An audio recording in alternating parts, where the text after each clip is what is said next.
నమస్తే, నేను మీ హారిక. సో మనం ఈరోజు ఒక స్పెషల్ గెస్ట్తో ఉన్నాము. ఆయనే Kamma global federation president and founder Jatti Kumar ఉన్నారు. ఈయన కాంగ్రెస్కి వర్కింగ్ ప్రెసిడెంట్గా అలాగే టీపీసీసీ అభ్యర్థిగా కూడా వర్క్ చేశారు. సో ఆయనతో మాట్లాడబోతున్నాం. నమస్తే సార్. నమస్తే అమ్మా. సార్ ఎలా ఉన్నారు? బాగున్నాను సార్. ఫస్ట్ ఆఫ్ ఆల్ మనం ఈరోజు మాట్లాడుకోవాల్సింది డిఎస్ గారి గురించి. అంటే ఇప్పుడు ఆయన లేరు అని మార్నింగ్ తెలిసింది. ఆయనతో మీరు వర్క్ చేసి ఉంటారు, ఎందుకంటే కాంగ్రెస్లో 30 సంవత్సరాలుగా ఉన్నారు కాబట్టి. సో ఎలా ఉంది సార్ ఆయనతో అనుబంధం? అంటే చాలా ప్రగాఢ సానుభూతిని, సంతాపాన్ని ప్రకటిస్తూ ఉన్నాను. డి శ్రీనివాస్ గారి యొక్క అకాల మరణం. ఆయన పీసీసీ ప్రెసిడెంట్గా, ఆయన పీసీసీ జనరల్ సెక్రటరీగా ఉన్నప్పుడు నేను యూత్ కాంగ్రెస్ స్టేట్ జనరల్ సెక్రటరీగా ఉన్నాను. ఆ తర్వాత అతను మొదటిసారి పీసీసీ ప్రెసిడెంట్ అయిన టైంలో నేను పీసీసీ కార్యదర్శిగా, అతను రెండోసారి 2008లో అయినప్పుడు నేను పీసీసీ ప్రధాన కార్యదర్శిగా పనిచేయడం జరిగింది. చాలా సన్నిహిత సంబంధాలు ఉండేవి. అంటే నేను రాషెడ్డి గారి మనిషిని, రాషెడ్డి గారి వర్గం నాది.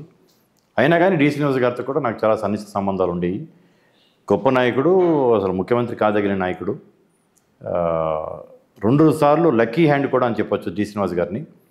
2 సార్లు కాంగ్రెస్ పార్టీ అధికారంలోకి రావడానికి వచ్చిన టైంలో ఆయనే పీసీసీ అధ్యక్షుడిగా ఉండటం కూడా ఒక లక్కీ మ్యాస్కెట్ కింద కూడా డి శ్రీనివాస్ గారిని మనం అభినందించవచ్చు. వారి కుటుంబ సభ్యులకి నా ప్రగాఢ సానుభూతి తెలియజేస్తూ ఆయన ఆత్మకి శాంతి చేకూరాలని భగవంతుని ప్రార్థిస్తున్నాను. తప్పకుండా సార్. అండ్ సార్, ఇప్పుడు మీ విషయానికి వస్తే, ఇప్పుడు కమ్మ గ్లోబల్ ఫెడరేషన్ దీని ముఖ్య ఉద్దేశం ఏంటి సార్? అంటే ప్రపంచవ్యాప్తంగా స్ప్రెడ్ అయిన కమ్యూనిటీ దక్షిణ భారతదేశంలో ఏదైనా ఉందంటే అది కమ్మ కమ్యూనిటీ. మా వాళ్ళు తమిళనాడు, కర్ణాటక, ఆంధ్ర, తెలంగాణ, ఒరిస్సా, గుజరాత్, ఢిల్లీ, మహారాష్ట్ర ఇటువంటి రాష్ట్రాలే కాకుండా America, Canada, Australia, middle east, London అట్లా దాదాపు 60-70 దేశాల్లో మా వాళ్ళు వ్యాపించి ఉన్నారు. ఈరోజు ప్రపంచం అనేది ఒక గ్రామం కింద మారింది. Now we are calling it as a global village. కాబట్టి ఇటువంటి ఒక వేదిక, ప్రపంచ స్థాయి వేదిక ఒకటి అవసరం ఉంది అనే ఒక ఉద్దేశంతో మాకు సన్నిహితంగా ఉన్న కొందరు మిత్రులు, పెద్దలు అందరం సంప్రదించి ఈ కమ్మ గ్లోబల్ ఫెడరేషన్ అనేది ఒక వేదిక అవసరం ఉంది. కమ్మవారిని ఏకం చేసి, కమ్మ అనగానే మీ అందరికీ అనిపించేది అంతా ఉన్నత స్థానంలో ఉన్న వాళ్ళే కనిపిస్తూ ఉంటారు. కానీ ప్రపంచం చూడని కోణంలో చూడాలనుకుంటే దిగువ మధ్య తరగతి, అట్టడుగు వర్గాల్లో ఉన్న కమ్మవారికి కూడా కోకొల్లలుగా ఉన్నారు. కొన్ని లక్షల మంది బిలో పవర్టీ లైన్ల వాళ్ళు ఉన్నారు. చిన్న చిన్న రైతు కూలీలుగా పనిచేస్తున్న వాళ్ళు, వాచ్మెన్లుగా, డ్రైవర్లుగా పనిచేస్తున్న వాళ్ళు కూడా చాలామంది ఉన్నారు. పేరుకి అగ్రికులం కాబట్టి వాళ్ళకి రిజర్వేషన్స్ ఫలాలు కూడా వాళ్ళకి అందట్లేదు. అటువంటి వాళ్ళని అప్లిఫ్ట్ చేయడానికి ఏం చేయాలి అనే దాని మీద ఈ వేదిక ఏర్పాటు చేయడం జరిగింది.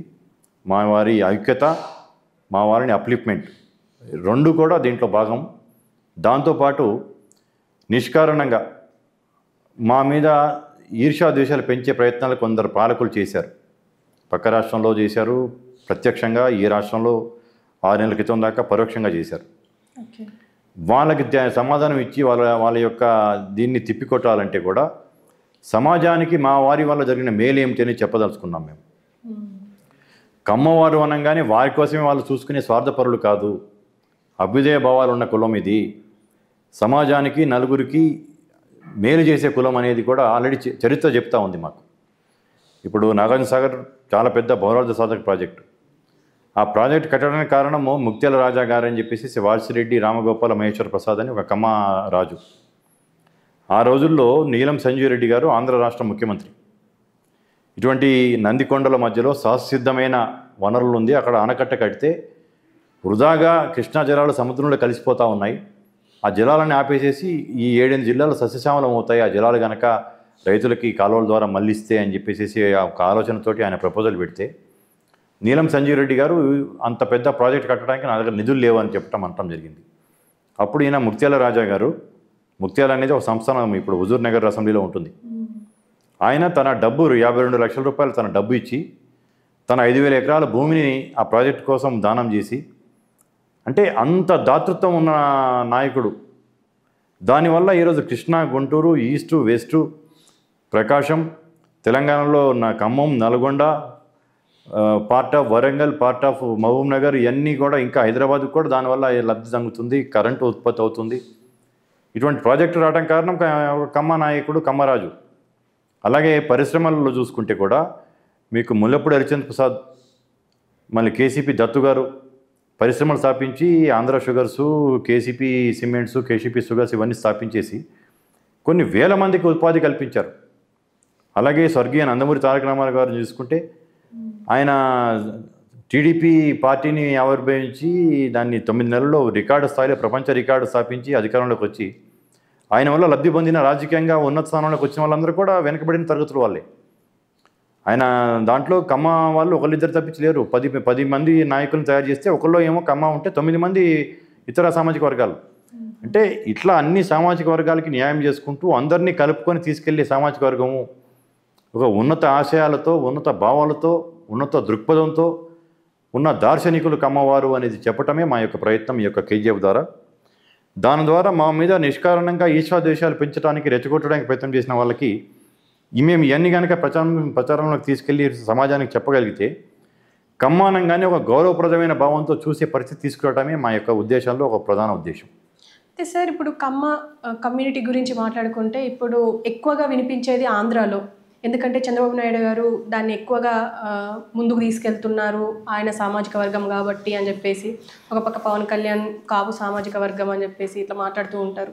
అంటే దీనివల్ల నెగిటివిటీ రాదంటారా ఇప్పుడు కులము అంటుంటే? అంటే నేను అదే చెప్తుంది, ఇది ఒక చిన్న సాధారణ కుల మీటింగు, మాకు మేమే చేసుకోవాలి, మిగతా వాళ్ళ మీద వాళ్ళ గురించి ఆలోచించాల్సిన అవసరం లేదనే మీటింగ్ కాదు ఇది. సమాజానికి మేము ఆల్రెడీ ఏం చేశామని చెప్తూ సమాజానికి ముందు మేము ఇంకా ఏం చేయగలము. మీరు అన్నది చంద్రబాబు నాయుడు గారు ఓకే మా సామాజిక వర్గ నాయకుడైనా కానీ ఆయన జాతీయ స్థాయి నాయకుడు. ఆయన ఎప్పుడు ఒక కులాన్ని అనేది పెట్టుకొని ఆ కులానికి ఏమి చేయాలి అనేది చేసింది కదా, ఆయన అందరికీ మేలు చేస్తాను ఉంటాడు. ఇప్పుడు ఆయన మంత్రివర్గ కూర్పు చూసుకున్నా కానీ ఎలా ఉంటుంది, అన్ని వర్గాలకి ప్రాతినిధ్యం ఉంది. స్పీకర్గా ఆయన ఎన్నుకున్న ఆయన ఎట్లా ఉన్నారు, ఇప్పుడు కేంద్ర మంత్రి చేసిన క్యాబినెట్లో చేసిన రామ్మోహన్ నాయుడు కానీ అట్లా చంద్రబాబు నాయుడు ఇప్పుడు కమ్మ కులానికి ఏదో చేశాడు అనేది కానీ కమ్మ కులాన్ని చేసుకున్నాడు అనేది కదా, ఆయన జాతీయ నాయకుడు. ఆయన కమ్మ సామాజిక వర్గం చెందిన నాయకుడు కావటం వల్ల మా వాళ్ళకి కమ్మ మన నాయకుడు అని అనుకుంటారే కానీ ఆయన అన్ని వర్గాలకు చెందిన నాయకుడు ఆయన. అలాగే ఇప్పుడు మేము ఆంధ్రాలోనే కాకుండా తెలంగాణలో ఏంది, తమిళనాడులో 70 లక్షల మంది ఉంటారు మా సంఖ్య. ప్రపంచవ్యాప్తంగా 2,10,00,000 మంది మా సంఖ్య ఉంది. 2,10,00,000 మందిలో అంటే భారతదేశ జనాభాలో 1.5% కమ్మవారు. ఇది ఎవరికి తెలియదు. దీన్ని ప్రచారంలోకి తీసుకెళ్ళి మా వాళ్ళలో మీరు చూసుకుంటే జ్యూసు యొక్క చరిత్ర, కమ్మవారి చరిత్ర చూసుకుంటే 2 సిమిలారిటీస్ కనిపిస్తాయి. సమరూప్యత ఉంటుంది ఇద్దరి మధ్యలో. జ్యూస్ ఎలాగైతే ఎంత వారియర్ కమ్యూనిటీయో, ఎంత ఎంటర్ప్రీనర్ కమ్యూనిటీయో, వాళ్ళని వాళ్ళు అప్లిఫ్ట్ చేయడానికి ఎంత అయితే ముందుకు వస్తారో మేము కూడా అటువంటి వాళ్ళమే. మా దాంట్లో మేము చేసుకుంటూ మానవ సేవే మాధవ సేవ, మాకు మేము సేవ చేసుకుంటుంటే మాతో పాటు ఇప్పుడు ఒక గ్రామంలో ఒక 10,000 మంది ఉంటారు. దాంట్లో ఒక 100 మంది కమ్మ కుర్రాళ్ళకి మేము విద్యాబుద్ధులు నేర్పించేసేసి వాళ్ళకి ఉద్యోగాల అవకాశాలు కల్పించామనుకోండి. ఆ 100 మంది వల్ల 100 కుటుంబాలే కాకుండా ఇంకొక 200 కుటుంబాలు కూడా ఇండైరెక్ట్గా లబ్ధి పొందుతాయి. దానివల్ల ఒకళ్ళు ఎదిగితే, ఒక పరిశ్రమ పెడితే ఒక కొన్ని 100 మంది 1000 మంది దానికి లబ్ధి పొందినట్టు, ఒకళ్ళు ఉద్యోగవంతుడైపోయి ఒకళ్ళు ఉన్నత స్థానంలోకి వెళ్తే అతని వల్ల ఒక చుట్టూ ఒక 10 మందికి మేలు జరుగుతుంది దానివల్ల. అటువంటి ఎన్నో చేస్తున్నాం. ఇప్పుడు విద్యారంగంలో ఉన్నాం, మేము సినీ రంగంలో ఉన్నాం, పరిశ్రమ రంగంలో ఉన్నాం, మీడియాలో మేము ఉన్నాం, రాజకీయంగా ఉన్నాం. అయితే కొన్ని సందర్భాల్లో రాజకీయంగా మేము వెనకబడుతున్నాం. కాబట్టి మా యువకులను ఇంకా ఎంకరేజ్ చేసి రాజకీయ రంగంలో కూడా ఇంకా ముందుకు తీసుకెళ్ళడానికి కూడా ఈ యొక్క కేజీఎఫ్ తోడ్పడుతుంది. Okay sir. ఎనీవే, మీరు టీపీసీసీగా వర్క్ చేశారు కాబట్టి ఇప్పుడు ప్రస్తుతం తెలంగాణ కాంగ్రెస్లో ఏదైనా జరుగుతుంది అంటే ఇది ఒక ఇష్యూ నడుస్తుంది. అంటే ఎవరికి ఇస్తారు అన్న ఆతృత అందరిలో ఉంది.